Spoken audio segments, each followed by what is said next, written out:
Fala, meu filhote, professor Kevin aqui, e hoje a gente vai conversar um pouquinho sobre produtividade nas cadeias alimentares e pirâmides ecológicas, que são tipos de gráfico aí que a gente utiliza para analisar uma cadeia alimentar com maior facilidade. Mas primeiro, a gente precisa lembrar do quê? Do que é uma cadeia alimentar. Então, só relembrando, toda vez que a gente pensa em cadeia alimentar, a gente vai pensar naquela trajetória única de um ser vivo, tá? Na alimentação de um ser vivo. E o que eu preciso entender sobre a cadeia alimentar? Quando o ser vivo come, então, por exemplo, você está aqui e você come. Quando você come, você não consegue aproveitar 100% daquele alimento. E por que isso? Na hora que você comer aquele alimento, você vai passar aquele alimento pelo seu tubo digestório. Você vai quebrar esse alimento. Parte dos nutrientes contidos naquele alimento você vai absorver. A outra parte você vai descartar. Esse descarte, ele tem dois aspectos. O primeiro aspecto do descarte é o que você não conseguiu absorver, que é descartado nas formas de fezes. Então você vai defecar e vai jogar fora aquilo que você não conseguiu absorver. O outro descarte está relacionado a metabolismo, que é justamente o que você vai gastar daquele alimento para simplesmente você manter tua máquina corporal funcionando, tá? E aí a gente tem um gasto de metabolismo em relação a isso. Em outras palavras, não é tudo que você come que você consegue inserir no seu tecido e dispor para a minha cadeia alimentar. Perfeito? Quando eu defeco, ainda estou dispondo matéria. Essa matéria ela pode ser reaproveitada. Agora, quando a gente gasta metabolismo, o metabolismo ele gera calor por um efeito chamado de efeito Joule. E esse calor ele não consegue ser aproveitado por mais nada. Ou seja, eu não consigo aproveitar o calor que eu libero para nada. Então você é um ser vivo que libera calor. Agora, por exemplo, se você estiver num local mais quente, você deve estar transpirando. Se você estiver num local mais frio, muito provavelmente você está tremendo para liberar calor. E esse calor, ele vai ser dissipado, ele vai embora. Ele não vai ser aproveitado por ninguém, certo?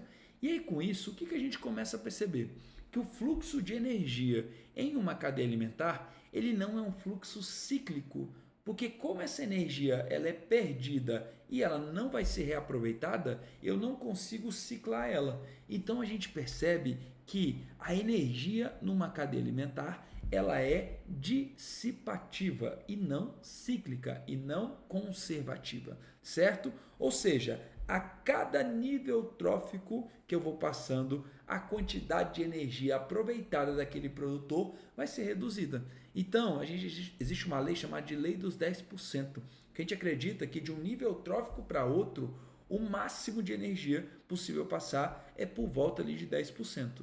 Ou seja, de tudo aquilo que tu está comendo, velho, 10% ele vai ser passado de energia para frente, e depois mais 10%, e depois mais 10%. Lembra que na aula passada a gente falou que as cadeias alimentares tendem a não ser muito grandes, e aí se elas não são muito grandes, por que isso acontece? Justamente porque essa energia ela acaba não conseguindo passar para os níveis tróficos mais adiante, beleza? Então o que eu preciso que você coloque na sua cabeça? Que toda vez que a gente pensa em energia, ela sempre vai ser dissipativa, nunca conservativa, nunca acumulativa, não, sempre dissipativa, ela sempre vai ser perdida de um nível trófico para outro, certo? E aí, o que a gente usa lá nos artigos, o que a gente usa na biologia para exemplificar tudo isso que a gente está falando? A gente usa um gráfico chamado de pirâmides ecológicas. O que é um gráfico de pirâmide e qual que é a importância dela? Olha aqui no meu olho. Toda vez que a gente pensa em pirâmide ecológica, você vai pensar que ele é um gráfico hierárquico.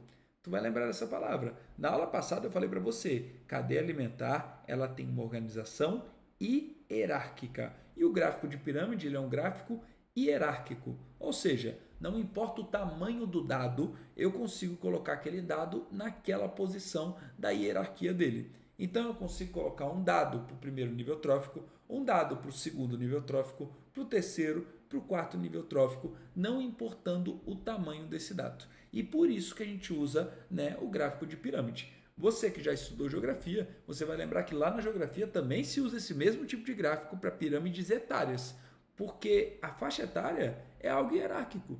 Concorda comigo? Então a sua faixa etária, ela é sua faixa etária e pronto, acabou, certo? Então não importa a quantidade, né? Você sempre vai ter que ter aquela faixa etária ali específica. Então significa que eu consigo assim analisar os movimentos ali relacionados à quantidade dentro dessa hierarquia específica. Tá? Então, toda vez que a gente tem esse gráfico de pirâmide, você vai ver uma sobreposição de barras, como você está vendo aqui no seu slide. Então, ó, você tem aqui primeira barra, segunda barrinha, terceira barrinha. Perfeito? Para cada barra dessa significa um nível trófico, do menor até o maior. Então, aqui ó, na primeira barra, ela não é a primeira, então eu tenho o primeiro nível trófico, produtores. A segunda barra não é a segunda, então eu tenho o segundo nível trófico. A terceira barra não é a terceira, então eu tenho o terceiro nível trófico. E assim por diante. Beleza? Então se eu tiver 6 barras, Kevin, eu estou analisando quantos níveis tróficos? 6 níveis tróficos. Pronto. Tá? É isso que eu estou analisando. O que a gente analisa em uma pirâmide ecológica? A gente analisa basicamente 3 dados. Primeiro dado, número. Tá? O que é número, Kevin? Censo populacional. Tá? Então, vou contar a quantidade de indivíduos que existe numa população. A gente chama isso de pirâmide de número. Segundo tipo de pirâmide, nós vamos chamar de pirâmide de massa, ou, mais especificamente, pirâmide de biomassa. Kevin, o que é biomassa? É o peso seco do indivíduo. Ou seja, eu pego o indivíduo, tiro a água dele e vejo o peso do tecido do indivíduo. Porque na cadeia alimentar, por mais que todo alimento tenha água, a quantidade de água ela não está relacionada à quantidade de nutriente que aquele alimento me dá, mas sim a quantidade de tecido que está relacionada a essa quantidade de nutrientes, certo? Então a biomassa, a gente analisa o peso seco, a gente analisa o tecido, a gente não analisa a água. Depois eu explico um pouquinho melhor como que isso funciona. E você vai ter pirâmide de energia, tá? Que é aquela que a gente falou que ela sempre vai ser dissipativa, certo? Na pirâmide tem 2 formatos básicos. Pirâmides regulares, como você está vendo aqui, nesse caso no 1, no 2 e no 3. E você tem pirâmides invertidas, como você está vendo aqui no caso 4. Existe uma pirâmide que ela também é toda desorganizada, tá? Que é uma pirâmide sem forma, tá? E isso pode existir. Você tem pirâmides assim, sem forma, beleza? Pode existir numa boa, tá? O que eu tenho que pensar? Eu tenho que pensar que, por mais que eu tenha pirâmide de diferentes formatos, não é todo formato que vai conseguir representar qualquer dado na ecologia, certo? Então, por exemplo, quando eu falo de uma pirâmide de número, censo populacional, tá? O número de uma população, ela me permite fazer pirâmide de qualquer formato. E por que isso? Quando a gente pensa em número, censo populacional, a gente está desconsiderando uma coisa muito importante que é o tamanho do cara, tá? Então, por exemplo, posso falar para você que uma unidade de capim não alimenta nenhuma vaca, concorda comigo? Então, capim que é pequenininho, eu preciso de um monte de capim para alimentar algumas vaquinhas, para alimentar alguns humanos. Perfeito, certo? Agora, se eu penso numa árvore, uma árvore gigantesca, aí eu penso, quem está comendo a folha dessa árvore? A lagarta. Quem está comendo a lagarta? O pássaro. Aí eu já penso, uma árvore, cabe quantas lagartas? Um monte. E aí a segunda barra já vai ficar grandona. E aí, e cabe quantos pássaros vão comer esse monte de lagarta? Aí é menos. E aí essa pirâmide vai ficando num formato esquisito. Então, quando a gente pensa em pirâmide de número, a pirâmide de número, ela pode ser de qualquer formato que você puder imaginar. Então, aqui eu trouxe 2 exemplos para você. Deixa eu só anotar aqui para você ter no seu caderno. Qualquer formato. Aqui eu trouxe 2 exemplinhos para você.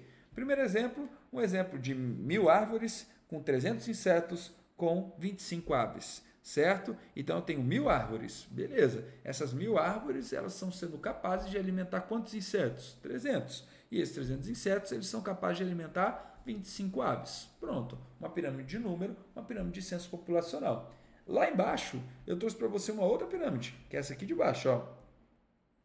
Uma árvore tem 10 cupins nela. Então tem uma arvorezinha, mas dentro delas eu tenho 10 cupins se alimentando dela. Perfeito? E esses 10 cupins, ele tem 1000 protozoários parasitando ele e se alimentando dele. Então olha a onda. Eu tenho uma árvore só para alguns cupins, para diversos protozoários. Então ela pode ser invertida, por exemplo, ou ela pode ser bagunçada, como o exemplo que eu dei das árvores, lagartas e pássaros. Perfeito? Então, árvore de número não tem nenhum tipo de regra, tá? A pirâmide de energia, ela já tem regra. Lembra que a energia é sempre dissipativa? Se a energia é sempre dissipativa, significa que o produtor sempre vai ter muita energia, depois o consumidor primário tem que ter menos energia e o consumidor secundário tem que ter menos energia ainda. Ou seja, eu preciso sempre ter uma pirâmide nesse formato, certo? Então, atenção, uma pirâmide de energia sempre, sempre. Sabe o que é sempre, gente? Sempre é uma palavra muito forte na biologia. É muito difícil falar sempre na biologia, mas é que eu posso falar sempre. Lá do inglês, always, não é isso? Lá do francês, sempre. Lá do francês não é espanhol, né? Lá do francês é toujours, não é isso? Mas quando eu falo sempre, galera, sempre eu vou pensar que a pirâmide de energia vai ter esse formato e nunca pode ser de qualquer outra forma que você olhar na biologia. Então, na minha prova caiu uma pirâmide invertida e eu falar, essa pirâmide invertida pode representar uma pirâmide de energia. Errado, ela não pode representar uma pirâmide de energia em nenhum caso da biologia. Fechou? Pirâmide de biomassa, peso seco. Geralmente, a pirâmide de biomassa ela é dessa forma. É o mais comum de acontecer, igual a pirâmide de energia. Justamente pela aquela nossa incapacidade de pegar todo aquele alimento, né, e absorver aquele alimento. A gente defeca muita coisa, certo? E com isso a gente desperdiça muito alimento, tá? Kevin, por que eu não analiso só massa? Por que eu analiso biomassa? Por que eu não analiso só massa solta? Vamos fazer um exemplo bem prático aqui para você. Você já comeu melancia, provavelmente. Melancia, ele é um tipo de alimento que tem muita água. Então, quando eu como melancia, facilmente eu como 400 gramas de melancia, 500 gramas de melancia, certo? Dessas 500 gramas de melancia, eu vou comer. Naquele momento eu vou me sentir um pouco cheio até, tá? Porque ela tem muita água, ela vai ocupar muito meu estômago. Mas, em pouquíssimo tempo, em uma hora e pouquinho, tu vai perceber que isso vai, né, te dar fome, tá? Por quê? Porque aquela melancia, por mais que ela tenha te enchido naquele momento específico, daqui a algum tempo ela não vai, né, ela não vai ter te enchido muito, ela não vai ter te nutrido muito. E por que isso? Porque a melancia ela é uma fruta que tem uma quantidade de água gigantesca. Se ela tem uma quantidade de água gigantesca, ela te hidrata muito, mas ela não te nutre em larga escala. Agora, se eu penso no alimento com pouquíssima água, por exemplo, carne cozida. Carne cozida tem pouca água, tá? A carne por si só, o músculo, ele já tem pouca água comparado ao resto de alimentos. Agora, quando a gente cozinha ele, a gente ainda tira mais água dele. Então, quando eu pego uma carne cozida, a quantidade de água dela é muito pequena.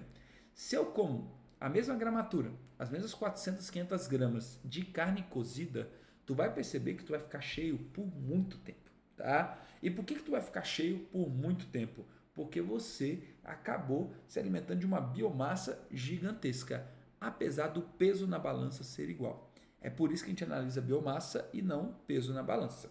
Combinado? Quando a gente analisa essa biomassa, o que a gente percebe? Que normalmente ela vai seguir essa mesma lógica. Eu preciso comer muito para ter pouco. Se a gente pensa no quanto que você come de quilos de comida por ano, né? Sei lá, vamos supor que tu come 2 quilos de comida por ano, que é pouco, tá bom? Ou por ano, errei, por dia, tá? Que é muito pouco, beleza? Você comer 2 quilos de comida por dia, pouco, ainda mais você aí, né, nessa sua juventude, geralmente você come bastante, beleza? Vamos supor que você come 2 quilos de comida diariamente, certo? Se a gente pensa por ano, você está comendo quanto de comida? Pô, a gente tem 350 dias, vamos dizer assim, no ano, então você está comendo 700 quilos de comida. E você não tem 700 quilos de peso corporal, tá? E isso por quê? Porque desses 700 quilos que você comeu, a quantidade que ficou retido no teu corpo é muito baixa, beleza? Então significa que durante a tua vida tu vai ter que comer toneladas e mais toneladas de alimento para te sustentar. Então você precisa comer uma biomassa muito maior que a tua e assim por diante. Então você vai percebendo que geralmente as pirâmides de biomassa elas são naquele formato, mas tem uma exceção. E se tem uma exceção, significa que você precisa saber ela. Quando que a pirâmide de biomassa ela é invertida? Quando eu estou em ambientes aquáticos e eu tenho como base fitoplâncton e como consumidor primário zooplâncton. O que são plânctons? São indivíduos pequenos que não têm mobilidade própria. Eles andam de acordo com o curso da água. Então, se a água está batendo para lá, todos eles vão para lá. Se a água está batendo para cá, todos eles vão para cá. Perfeito? Isso que é um plâncton. O que é um fitoplâncton? É um plâncton que faz fotossíntese. Algumas algas e cianobactérias. O que é zooplâncton? É um plâncton que come alimentos orgânicos, alguns protozoários e alguns moluscos. Perfeito? Então, o que acontece? Quando a gente analisa esse caso na biologia, a gente percebe que muitas vezes o grau, a taxa de consumo do zooplâncton, ela é mais baixa do que a taxa de reposição do fitoplâncton. Como assim, Kevin? Vamos pensar que eu tenho aqui um hambúrguer para 60 pessoas. Você vai falar, Kevin, não dá. Não dá. Um hambúrguer não vai alimentar 60 pessoas nunca. É muito pouco. Mas vamos supor que esse hambúrguer que eu tenho aqui, ele é um hambúrguer que ele se duplica a cada segundo. Ou seja, a cada 1 segundo esse hambúrguer faz uma cópia dele e vai ter outro hambúrguer do lado dele igualzinho. Perfeito? Pergunto para você, se eu estou alimentando 80 pessoas, beleza, eu tenho um hambúrguer aqui, ele se duplicou, aí uma pessoa foi lá e comeu um, tranquilo, ele se duplicou de novo, uma pessoa foi lá e comeu outro, ele se duplicou de novo, uma pessoa foi lá e comeu outro, e aí todo mundo foi comendo seu hambúrguer. Mas ele não duplica a cada segundo? Se ele duplica a cada segundo, vai chegar uma hora que todo mundo já comeu e não deu tempo de sentir fome de novo, porque se ele duplica a cada segundo, se eu tenho 80 pessoas, as 80 pessoas elas comeram teoricamente 80 segundos, concorda comigo? E, menos de 2 minutos. Significa que 2 minutos depois que você comer um hambúrguer, você vai ficar com fome, vai ficar com vontade de comer outro hambúrguer? Não, demora um tempo até acontecer isso. Significa que vai começar a sobrar hambúrguer. Mas se vai começar a sobrar hambúrguer, você pode oferecer para a galera. E aí você começa o quê? A chamar mais gente, mais gente. Aí vamos supor que a gente tem agora, sei lá, 2.000 pessoas comendo esse hambúrguer. Beleza. Aí, depois de 2.000 segundos, aí beleza, aí eu senti fome. Aí eu vou comer o quê? Outro hambúrguer. E vai ter ele lá para mim. Por quê? Porque ele se replica tão rápido que não dá tempo de eu consumir ele inteiro. Certo? E é isso que acontece com o fitoplâncton. Ele se replica tão rápido que a reprodução dele está superando a taxa de consumo que eu tenho sobre ele. Certo? E aí, com isso, poucos fitoplânctons conseguem sustentar muitos zooplâncton. É isso que é uma pirâmide invertida de biomassa e é esse caso que acontece especificamente. Beleza? Então eu sei, é um caso só, mas vale a pena a gente saber desse caso. Perfeito? Para a gente fechar nossa aula, tem um tipo de impacto ecológico que acontece muito, que tem muito a ver com pirâmides, beleza? Chamado de magnificação trófica. Pelo fato de normalmente as pirâmides de biomassa serem dessa forma que você está vendo, você vai perceber que o indivíduo ele vai comer muito mais do que outra presa. Então, por exemplo, quando eu tenho um consumidor primário comendo um produtor, por exemplo, eu acabo tendo um consumidor primário comendo várias unidades daquele produtor.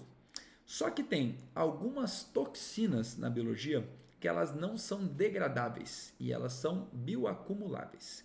O que significa isso, Kevin? Quando eu consumo álcool, álcool é uma toxina que é hidrossolúvel, é uma toxina que ela é solúvel em água, certo? Ao consumir álcool, o álcool vai entrar no meu corpo e ele vai circular no meu corpo e depois ele vai sair processado na minha urina, certo? Ou seja, eu vou expulsar o álcool do meu corpo. Então, álcool não é uma toxina que se acumula no meu tecido. Por quê? Porque eu estou jogando ela fora. Quando eu como mercúrio, mercúrio é um metal pesado. O mercúrio, quando ele chega no meu corpo, ele não consegue ficar rodando no meu sangue. Ele vai ficar preso no meu tecido. E quando ele fica preso no meu tecido, o meu corpo não consegue expelir ele, porque ele está preso no meu tecido. Ou seja, quanto mais mercúrio eu comer, mais tecido contaminado por mercúrio eu vou ter. Diferente do álcool. O álcool não. O álcool, se eu beber um monte de álcool hoje, daqui 1 mês não tem mais nada no meu corpo. Daqui 1 semana não tem mais nada no meu corpo. Agora o mercúrio não, porque ele fica preso no meu tecido. E tem algumas toxinas que têm exatamente esse perfil, que são os nossos metais pesados, como é o exemplo do mercúrio, e algumas toxinas usadas aí, como inseticidas ou até mesmo como agrotóxico, como é o exemplo que está na imagem, que é o DDT, tá? Que é um tipo de inseticida. E aí o que a gente percebe? Se ele fica preso no tecido e um consumidor ele acaba comendo várias presas, você concorda comigo que por mais que eu tenha um pouquinho daquela toxina presa no tecido daquela presa ali, daquela planta, por exemplo, o herbívoro, quando ele comer, ele vai comer o pouquinho que tem numa planta, o pouquinho que tem na outra, o pouquinho que tem na outra, o pouquinho que tem na outra. E é o que vai acontecer? Esse cara ele vai ficar muito mais contaminado do que aquela planta. Em outras palavras, vamos supor que tu come alface todo dia. Vamos supor então que tu vai comer um pé de alface por semana, beleza? Só que o solo daquele alface está contaminado. Então, cada alfacezinha ela tem uma quantidade X de toxina. Mas essa toxina é bioacumulável. E você não come toda semana? Então, na semana 1 que você consumiu aquele alface, você tem 1x de toxina. Na semana 2, você consumiu outro pé. E você vai ter o que agora? 2x de toxina. Na semana 3, você consumiu outro pé. 3x. Quando você terminar as 52 semanas do ano, você vai ter 52x daquela toxina. Ou seja, 52 vezes mais toxinas do que tinha presente na alface. Por quê? Porque você não consome só uma, você consome várias. E é exatamente isso que acontece com as toxinas que são bioacumuláveis. E aí tem uma manha. Toda vez que eu estou fazendo uma questão que envolve magnificação trófica ou bioacumulação, eu vou falar que quanto maior é o nível trófico do cara que eu estou analisando, maior a concentração de toxina vai ter nesse cara. Então vou te dar 2 exemplos. O exemplo da imagem é o exemplo das águias americanas. O que aconteceu? A gente usava DDT para inseticida, naqueles fumacês. E aí, quando eu usei o DDT como inseticida, ele começou a matar ali os insetos e tal. Só que esse DDT foi parar na água. E lá na água ele começou a contaminar os fitoplânctons.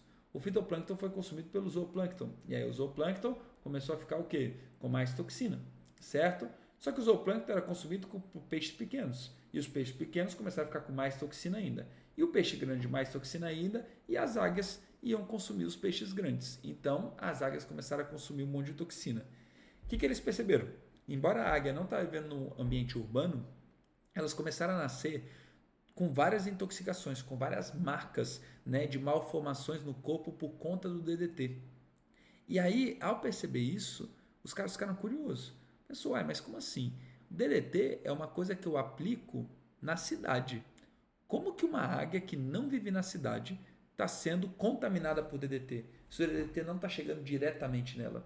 E aí a gente percebeu isso, que o DDT estava chegando na água e por chegar na água, ela entrava na cadeia trófica e a águia que estava lá na ponta da cadeia, ela acabava sofrendo mais por conta disso, certo? Vou te dar um outro exemplo agora humano, tá? Então, quando a gente pega mercúrio, então, por exemplo, há 2 anos atrás, 3 anos atrás, né? Ali em 2022, 2023, né? A gente teve alguns casos relacionados aos índios lá, Yanomamis, não era isso? E aí esses casos estavam relacionados a garimpo ilegal. No garimpo de ouro, a gente usa mercúrio para separar o ouro dos outros metais, né? Só que o garimpo ilegal de ouro, ele não se preocupa em tratar o efluente disso. Ou seja, ele joga o mercúrio e deixa o mercúrio ir para a água. Só que o mercúrio na água, por mais que seja pouca quantidade, ele chega, começa a impactar o fitoplâncton, o zooplâncton, os peixes, e aí o que acontece? O cara que está ali e está pescando aquele peixe, consumindo esse peixe, ele é ponta de cadeia. Então ele está no nível trófico alto. Logo, a concentração de toxina que ele está consumindo é uma concentração alta. E aí você começava a ter caras com perda de massa muscular e dano neurológico, que são efeitos causados por intoxicação por mercúrio.